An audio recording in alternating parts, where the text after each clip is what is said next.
guys, welcome back to another video. So உங்களுக்கு எல்லாருமே தெரியும் இப்ப திருப்பரங்குன்றத்துல என்ன நடந்துட்டு இருக்குன்னு. இதுல ரெண்டு மூணு கோஷ்டிகள் வேற சொல்லிட்டு இருக்காங்க. என்னன்னா முருகனை காப்பாத்த போற முருகனுக்கு நம்ம ப்ரொடெக்ஷன் கொடுக்கணும்லாம் சொல்லிட்டு இருக்காங்க. டேய் முருகனை காப்பாத்துற மூஞ்சாடா இதெல்லாம் எப்படிடா முருகனை காப்பா? டேய் இவ்வளவு நாளா நீங்க என்ன பண்ணிட்டு இருந்தீங்கடா? சிரிப்பர் செல்ஸ் மாதிரி இந்த எலெக்ஷன் கிட்ட வரும்போது நீங்க தலையில தூக்கிட்டு வரீங்க. இதுக்கு முன்னாடி எல்லாம் நீங்க எங்க போயிருந்தீங்க? இதுக்கு முன்னாடி முருகன் சேஃபா தான் இருந்தாரு. அப்ப இவ்வளவு சேஃபா இருந்திருந்தாலும் இன்னும் சேஃபா தான் இருப்பாரு. நீங்களா போய் அவரை காப்பாத்துறங்கிற இதுல நீங்க போய் அவரை டார்ச்சர் கொடுக்காதீங்கடா. சாமி அமைதியா அங்க இருக்குடா. அதை போய் எதுக்கடா நீங்க காப்பாற்ற போறீங்க? ஆல்ரெடி காப்பாத்தி தான் அங்க வச்சிருக்காங்க. நீங்க போய் எதுக்கடா வீணா போய் காப்பாத்துறங்கிற பேர்ல அட்ராசிட்டிஸ் பண்ணிட்டு இருக்கீங்கன்னு எனக்கு தெரியவே இல்லடா.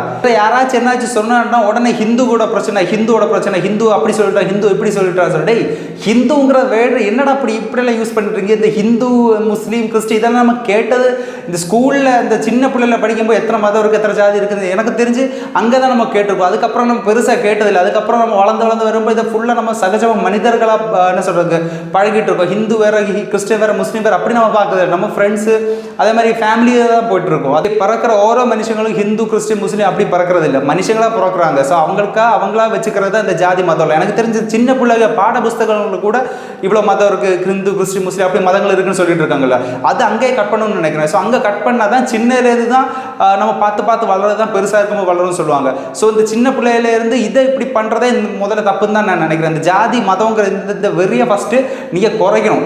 இதுவரை நம்ம கேட்டதே இல்லை, இந்த இஷ்யூஸ் எல்லாம் இருக்கவே இல்லை. எனக்கு தெரிஞ்சு கொஞ்சம் சில கோஷ்டிகள் மட்டும்தான் இப்படியே இஷ்யூ கொண்டு வராங்கன்னு நினைக்கிறேன். நார்மலான ஒரு ஆள்னா அவங்க ஜாதிய மதத்தை பற்றி இப்படின்னு பேசிட்டு இருக்க மாட்டாங்க. அவங்க பாட்டுக்கு அவங்க வேலை செஞ்சு போயிட்டுக்கிட்டே இருப்பாங்க. இது என்னன்னா கொஞ்சம் அப்நார்மலான ஆளுகள் தான் இதை பற்றி பேசிட்டு இருக்காங்கன்னு நினைக்கிறேன். எனக்கு தெரிஞ்சு இவங்களெல்லாம் மென்டல் அசைலத்தில் போட வேண்டிய கேசஸ் தான் இவங்கெல்லாம் இந்த ஜாதி மதம்லாம் பேசிட்டு இருக்காங்க. அவங்கள பிடிச்சி நேரம் இந்த மென்டல் ட்ரீட்மெண்ட் இல்லை ஏதாச்சும் சைக்காலஜிக்கலாக ஏதாச்சும் கவுன்சிலிங் ஏதாச்சும் கொடுத்து மாற்றி விடுறதா நல்லதுன்னு நினைக்கிறேன்.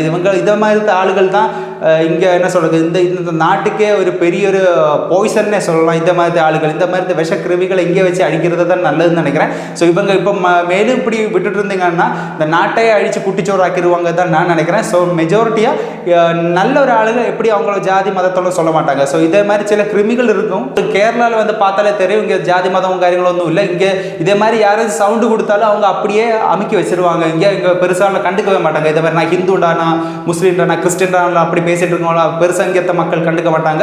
அவன் கிடக்கிறான் கத்திட்டு கிடக்கிறான்னு சொல்லிட்டு அவனை அப்படியே விட்டுருவாங்க. ஸோ இவன் நம்ம ரியாக்ட் பண்ண போனால் தான் இவங்க இன்னும் பெருசாக பேசிட்டு இருப்பாங்க. ஸோ அவங்க என்ன பண்ணுவாங்கன்னா இதே மாதிரி ஏதாச்சும் ஒரு என்ன சொல்றது இதே மாதிரி இஷ்யூஸ் எல்லாம் ரைஸ் பண்ணி வரும்போது அவங்க அங்கவே கண்டுக்கவே மாட்டாங்க. ஸோ அவங்க எந்த மதத்தில் சேர்ந்தவங்க இப்படி விஷ கிருமிகள் மாதிரி இஷ்யூஸ் கொண்டு வரணும்னு நினைக்கிறாங்களோ அவங்கள அப்படியே கண்டுக்க விட்டுருவாங்க. கொஞ்சம் நாள் அது போயிடும். ஸோ இதே மாதிரி தான் நீங்கள் பண்ணணும்னு நான் நினைக்கிறேன்.